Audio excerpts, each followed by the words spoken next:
So hello guys, welcome back to the new video of Tech Yorker. In this video, I will guide you with how you can fix auto lock grayed out on iPhone. So for this, open the settings app on your iPhone. Now here scroll down and tap on display and brightness.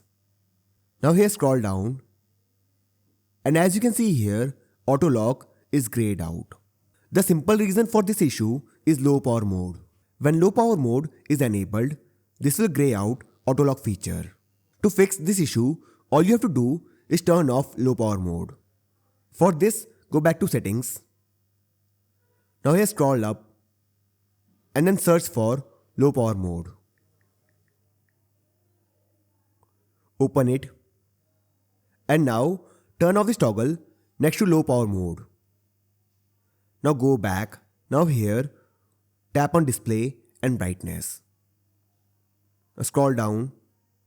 Now as you can see, auto lock is no longer grayed out and now you can use it. So this is how you can fix auto lock grayed out on iPhone. So I hope you find this video useful. And if you do, then don't forget to like this video and subscribe our channel.